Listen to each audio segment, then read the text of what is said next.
Order. Questions to the Prime Minister. Henry Smith. Number one, sir.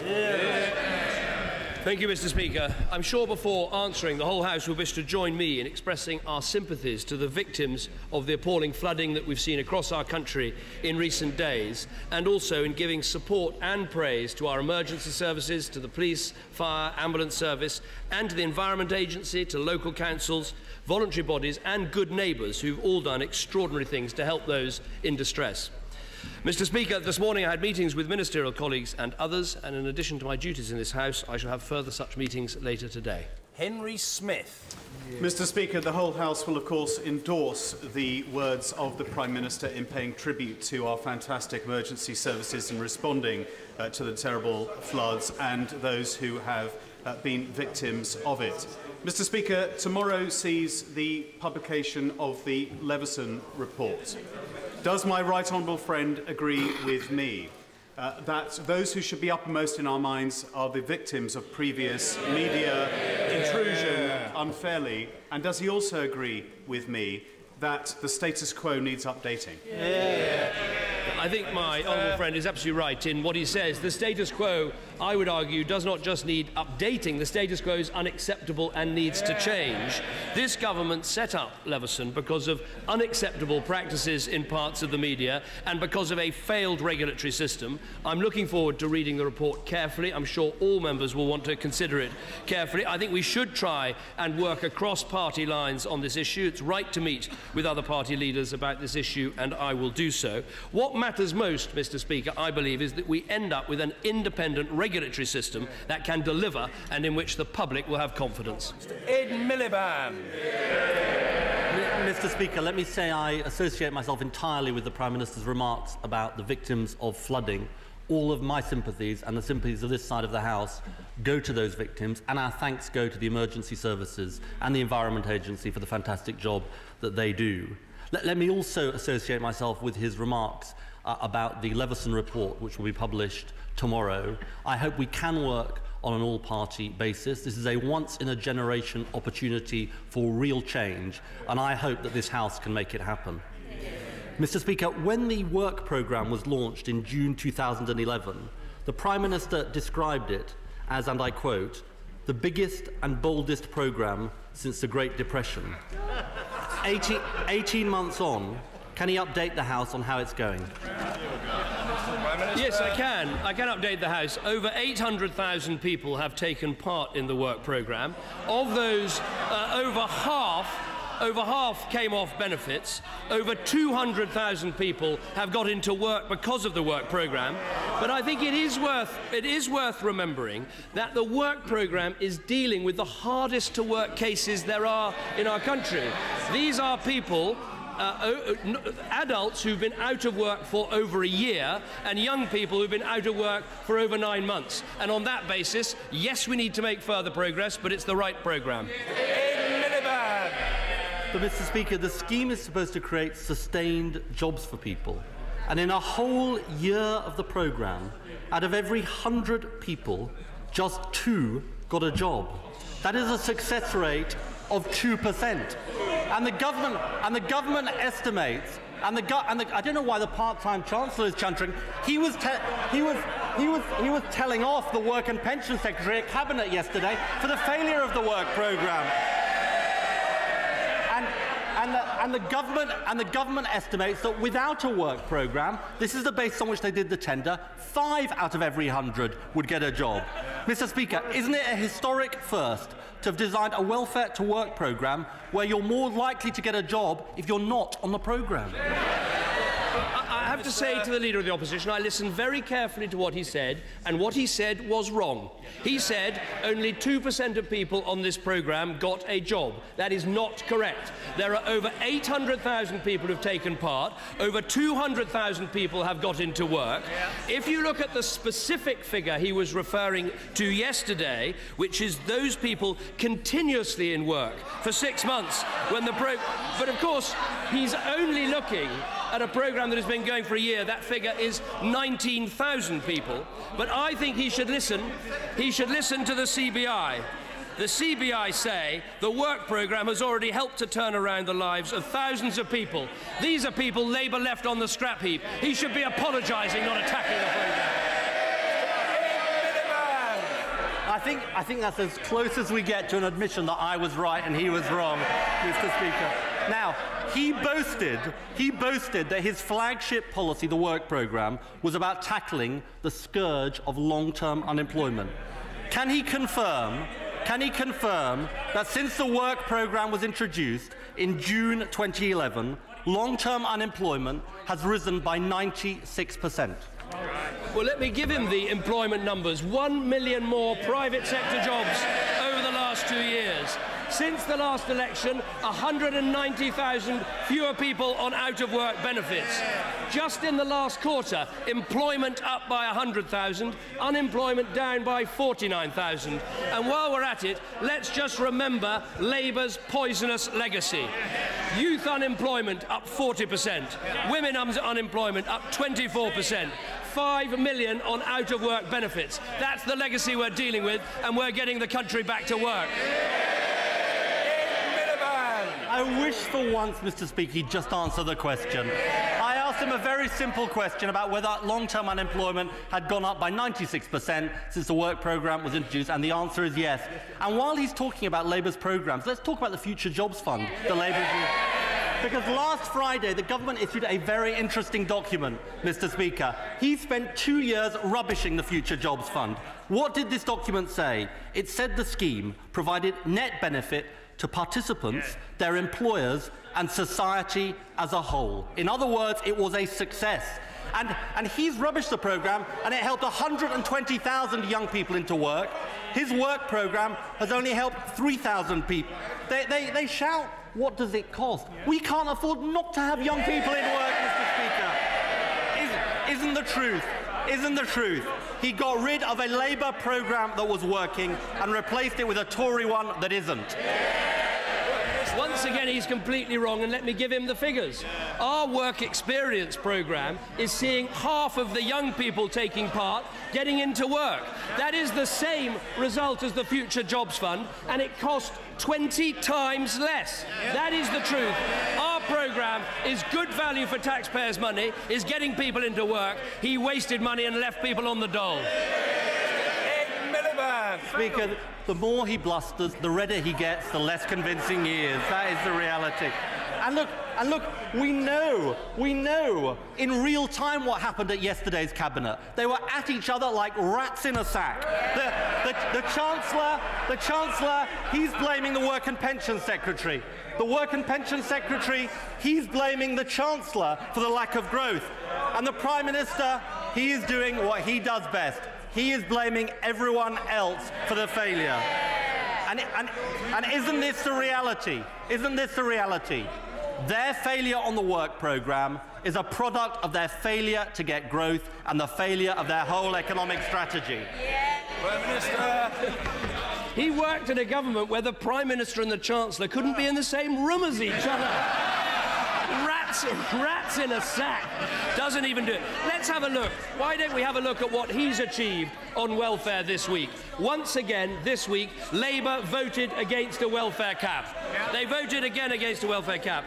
And now today, they are asking us to vote on a motion in front of this House on welfare.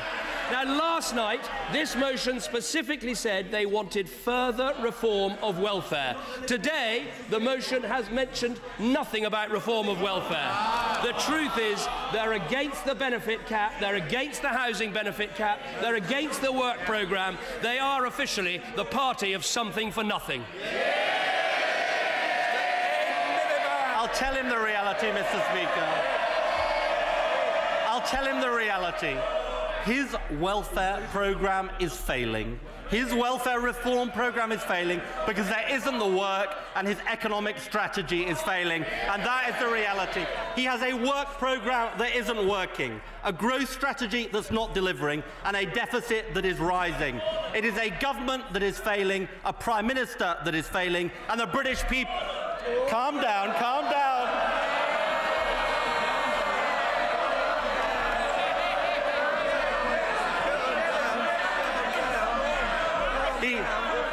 He just can't keep his cool when he knows he's losing the argument, Mr. Speaker.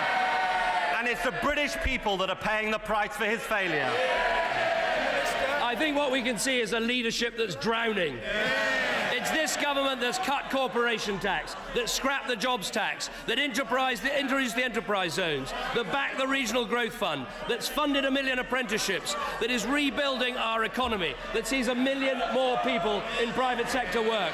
We're putting the country back to work. Their party wrecked it. Ian Stewart.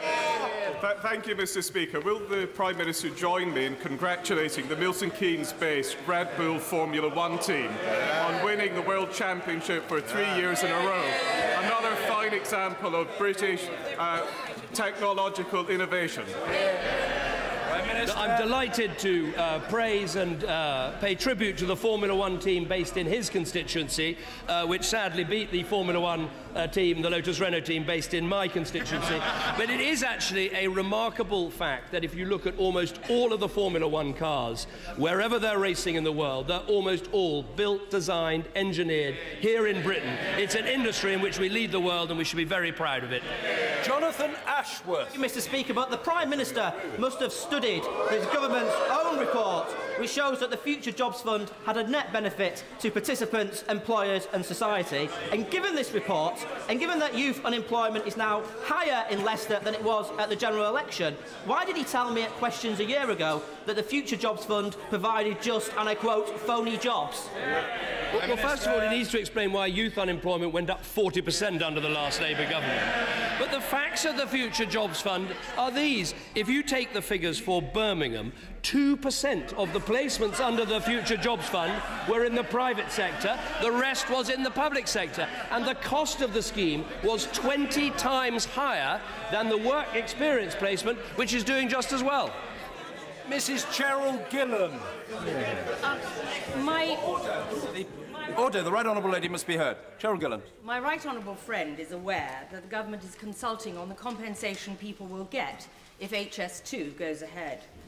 This is very critical for people in my constituency, and I would ask the Prime Minister if he will give me a personal undertaking that he will study the proposals for the final packages for compensation and ensure that those people whose homes, businesses and lives will be totally disrupted by this scheme if it goes ahead are both fairly and generously compensated. So I absolutely give that undertaking that I will look carefully at the scheme. We are consulting, as she knows, at the moment. The proposals we put forward are as good as the scheme for HS1 and better than the compensation scheme for previous motorway developments. As she knows, there's an advance purchase scheme for property purchase to simplify the process for property owners in the safeguarded area. There's also a voluntary purchase scheme to allow homeowners outside the area to have their homes purchased. But I'm very happy to discuss with her and others how we can make sure that this scheme works properly for people. Ms. Gisela Stewart. Thank you, Mr. Speaker. On Monday, the Police and Crime Commissioner Bob Jones and the Chief Constable Chris Sims called for a fair deal for policing for Birmingham and the West Midlands. West Midlands arguably have got the highest policing needs outside London. How can the Prime Minister hope to build a one nation if areas like Birmingham and the West Midlands lose 800 frontline police officers and low-crime areas like Surrey get an extra 250 bobbies on the beat? Don't we all deserve to live in safe communities? The point I would make to the Honourable Lady is, yes, we have asked the police to make funding reductions, and they've been able to do that with actually keeping a higher proportion of bobbies on the front line, which actually has been effective, taking people out of back office jobs, and at the same time crime has fallen and public confidence in the police has risen. So yes, we are asking the police to take difficult decisions, but they're doing it and they're delivering. Roger William. Thank you, Mr. Speaker. I'd like to congratulate the coalition government on introducing regulations to protect the welfare of wild animals performing in travelling circuses. Yet this House voted overwhelmingly for a complete ban in 2011. While we wait for a draft bill to be published, will the Prime Minister commit to introducing legislation so that this ban can be introduced in this Parliament? Minister. just that. But I think my honourable friend is absolutely right to raise the fact that we've changed the regulations even in advance of legislation so that the clearly expressed will of this House can be met. Mr Nigel Dodds. Petrol prices in this country are amongst the very highest in the EU, and diesel prices are the very highest. Given that the Prime Minister is introducing minimum limits on alcohol pricing, can he turn his mind to maximum limits on fuel duty and start reducing the price of petrol and diesel for hard-pressed families and businesses across the UK? Look, well, the honourable gentleman makes an important point, and of course, because of the changes we've made, petrol and diesel are 10p less a litre than they otherwise would have been if we had kept the tax increases that were put in place by the party opposite. That's the effect of this government, and we want to go on making that progress. Mel Stride. Thank you, Mr Speaker. Could I thank my right honourable friend for visiting Buckfast-Lee with me yesterday, a town in my constituency that has been severely affected by the flooding. And what the people of Buckfast-Lee wish to know is how they are now going to get insurance at affordable rates for flooding, particularly given that many of those homes have been blighted. And would he join me in pressing the Association of British Insurers to stop grandstanding in their negotiations with the government, to get down to the table, to thrash out a deal so that my constituents can get the insurance they need? I think my honourable friend makes a very important point, and I very much enjoyed yesterday visiting his constituency with him, seeing at first hand the appalling damage done by the floods and speaking with local people, the emergency services and the Environment Agency about all the work that is being done to try and protect more houses in future. But we do need to address this insurance issue. Negotiations are underway. The Minister for Government Policy, the Honourable Member for West Dorset, is leading for the government. I do want us to get a resolution so insurance companies actually provide what they're meant to, which is insurance for people living in their homes who want proper protection. Chris Ruane. Thank you, Mr Speaker. I thank the Prime Minister for his expressions of sympathy to the family of my elderly constituent who died in the floods, and I join him in expressing sympathy to all those. I think there's 4 people who have died in the floods. But will the Prime Minister immediately reverse the 30% cuts that he's made in flood defences in the past 2 years?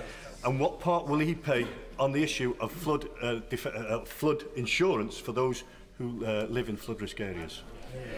Well, first of all, let me join the honourable gentleman in paying tribute to his constituents who've had to bear some truly terrible floods. The pictures from St Asaph were of floods of biblical scenes, and I know the emergency services have performed extraordinary feats to rescue people and to help people at what is a very difficult time. On the issue of flood defence spending, the government is planning to spend over £2 billion over the next 4 years. That is 6% less than over the previous 4 years, but we believe by spending the money better and by leveraging money from private and other sectors, we can actually increase that level of flood defence spending. The spending that is already underway will protect an additional 145,000 homes between now and 2015. But if we can go further, of course we should. Caroline Noakes. Over 3 million people a year fall victim to postal scams, telephone calls and emails, making false promises of lottery wins, windfalls and inheritances. Is my right honourable friend, the Prime Minister, aware that £3.5 billion per year is lost by UK consumers, and will he commit to working with the Home Office to amend existing legislation to protect the predominantly elderly and vulnerable victims? I think my honourable friend makes a very important point. This is a growing area of crime and criminology that is taking place and taking advantage of people using the internet, but often people who are very vulnerable. That's why, as part of the National Crime Agency, we're setting up a new unit dedicated to tackling this problem. It will work across agencies to catch criminals and to take the steps that she rightly speaks about. Greg McClymon. Thank you, Mr Speaker. The Leader of Opposition a moment ago asked the Prime Minister whether it was the case that long-term unemployment had risen by 96% since the work programme was introduced. He did not receive an answer. Can I ask the Prime Minister again, is it the case that long-term unemployment has risen by 96% since the work programme was introduced? Answer the question. I've given the figures for the work programme. 800,000 people taking part, 200,000 people getting work, and this is against a background where over the last quarter unemployment's coming down, the rate of youth unemployment is coming down, and there are more people in work. That is a record that we can build on. Dr. Liam Fox. Mr Speaker, a free press is a necessary counterbalance to a strong state. The British people also have an inherent sense of fairness. Therefore, we do not need to restrict the press. We need to focus on redress when the press cross an unacceptable lie.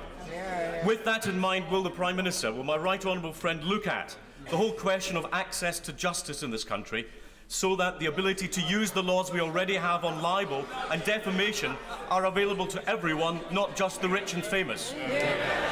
I think my right honourable friend makes an important point about access to justice, but I think one of the key things that the Leveson inquiry is trying to get to the bottom of is how can you have a strong and independent regulatory system so that you don't have to wait for the wheels of the criminal justice system or the libel system to work. People should be able to rely on a good regulatory system as well to get the sort of redress they want, whether that is prominent apologies or fines for newspapers or the other things that are clearly so necessary.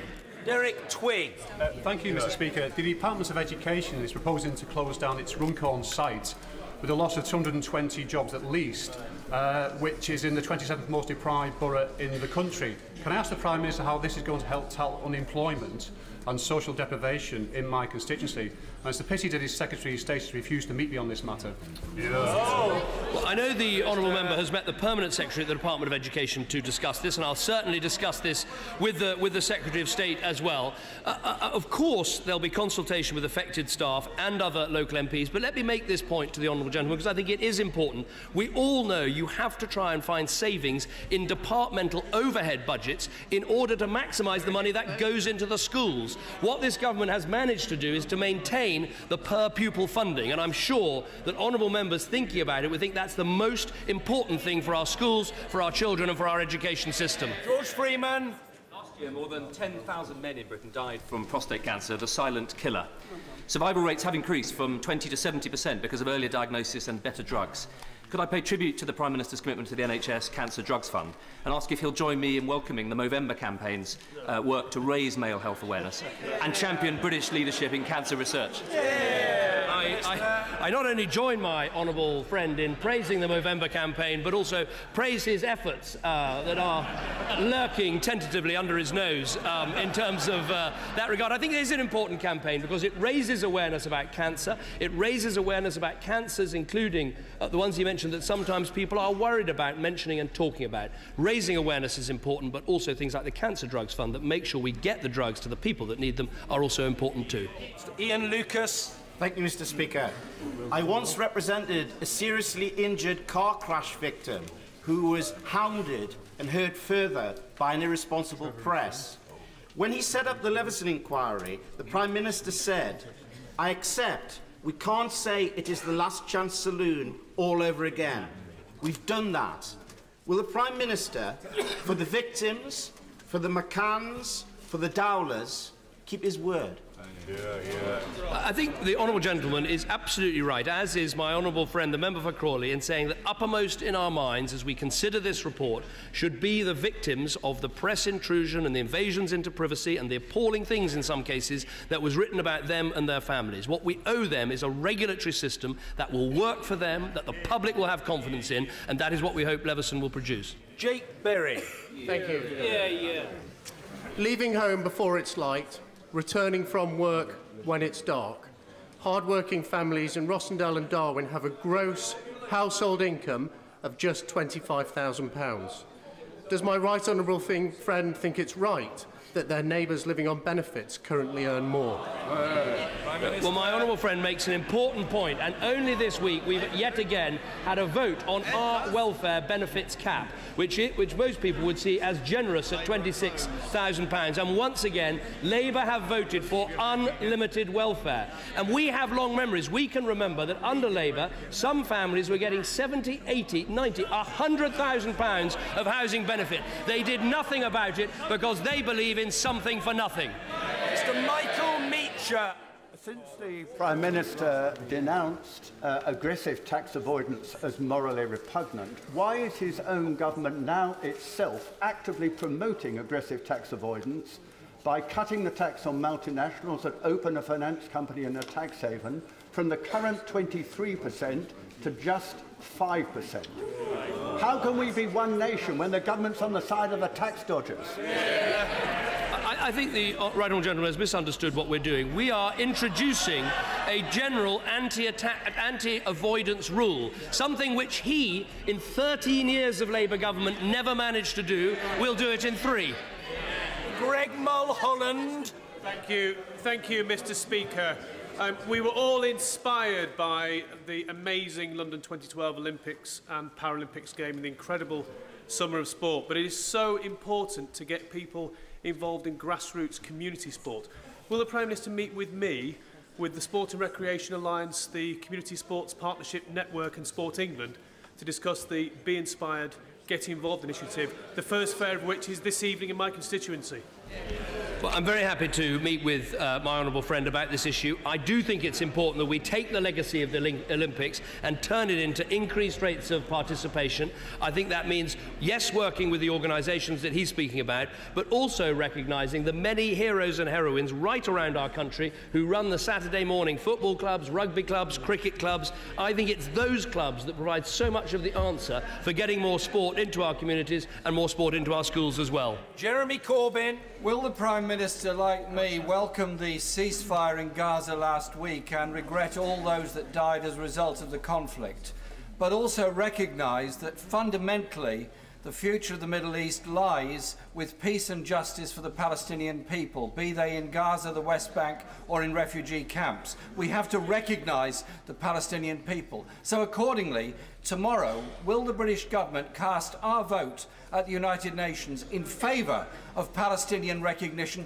without any preconditions, such as suggesting they should not have access to the International Criminal Court as an independent, recognised nation? Well, I certainly join the honourable gentleman in welcoming the fact there is a ceasefire and that that conflict has ceased. I don't go all the way with him on the rest of his question, but my right honourable friend, the Foreign Secretary, will be making a statement from this dispatch box in a few moments about it. I don't want to steal his thunder, but I think it is important that we use our vote to try to say to both sides in this conflict, we need talks without preconditions. In the end, as I said on Monday, the only way we're going to see a peace process that works is when Israelis and Palestinians come to the table and talk through the final status issues, including Jerusalem, including refugees, including borders, when they do it themselves. We can wish for all we want at the United Nations. In the end, you've got to have direct talks between the direct parties to get the two-state solution we want. Thank you, Mr. Speaker. The Prime Minister will be aware that on the order paper for tomorrow's business, there's a debate in my name to mark the 40th anniversary of the expulsion of Asians by Idi Amin from Uganda and their arrival to the UK. However, because of the need for a statement on the Leveson inquiry, it is likely that my debate may not take place now.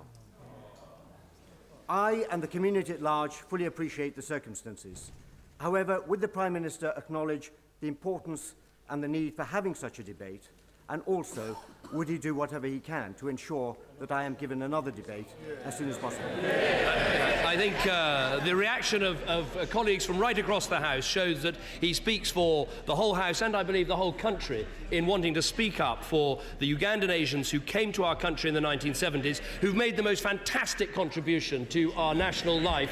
And it's very good to see that I remember meeting his parents, how proud they are of him, second generation coming to this country, sitting in the House of Commons and speaking up so well on these and other issues. While I don't have control of the House of Commons agenda, sadly, I very much hope that the people that do will listen carefully to the point he made and reschedule this debate as fast as possible. Gemma Doyle. Thank you, Mr. Speaker. Can the Prime Minister confirm that as a result of his cut in the 50p tax rate, 8,000 people earning over £1 million will next year gain an average of £107,500? Whose side is he on? What I can confirm is that at 45p, the top rate of tax will be higher under this government than in any of the 13 years of the last government. And that is the fact that the richest in our country will actually be paying more in terms of income tax in every year of this government than in any year of that government. Mr. Robert Halfon. Thank you, Mr. Speaker. In Harlow, Comet has made 80 home delivery and shop staff redundant, and at least 65 transport logistics staff are now at risk. Many redundant workers are suggesting there's been malpractice. Will he ask the Business Secretary to investigate this and ensure that anyone who has lost their job gets the proper support and help they're entitled to? I'm very happy to look carefully at what he says. Clearly, what's happened at Comet is a tragedy for those people that work for that business. I will talk to the Business Secretary about it and see what can be done in the way that he suggests. Tom Harris. Last week, the Prime Minister told me and the House that the government was investing an extra £900 million, to combat tax avoidance. In fact, as HMRC will confirm, no such investment is taking place. It's facing a 15% cut in its budget. So is the Prime Minister guilty of fact avoidance or fact evasion? Yeah. The truth is this government has put £900 million into the specific measures of getting hold of tax avoidance. All these schemes grew up under years and years of a Labour government. They never did a general anti-tax avoidance. They presided over a system where people in the city were paying less tax than their cleaners, and it took this government to sort it out. Mr. Philip Davis. Thank you, Mr. Speaker. Can I warn my right honourable friend not to be remembered as the Prime Minister who introduced state regulation of the press? A free press is an essential part of a free democracy. And would you agree with me that state regulation of the press is like pregnancy? Just as you're either pregnant or you're not pregnant, you either have state regulation or you don't, and that there is no alternative third way. Where I would agree with my honourable friend is that a free press is absolutely vital for a healthy democracy. We should recognise all the press has done and should continue to do to uncover wrongdoing, to stand up to the powerful. This is vitally important, and whatever the changes we make, we want a robust and free press in our country. McDonnell. Research by the charity Save the Children reveals shockingly that in our country 1 in 7 children does not have a warm coat this winter. The government is now cutting child benefit support to 100,000 families who look after disabled children. Surely, whatever our views on how our economic problems were brought about, surely it cannot be right that children, the poorest and the most vulnerable, pay the most for this economic crisis. I listened carefully to the honourable gentleman. The point I make is that we have removed and we are removing child benefit from people earning over £60,000 a year. We think that is the right step to take because those with the broadest backs should be bearing the greatest burden. We have frozen child benefit for other families, but we've increased the child tax credit that goes to the poorest families. Order.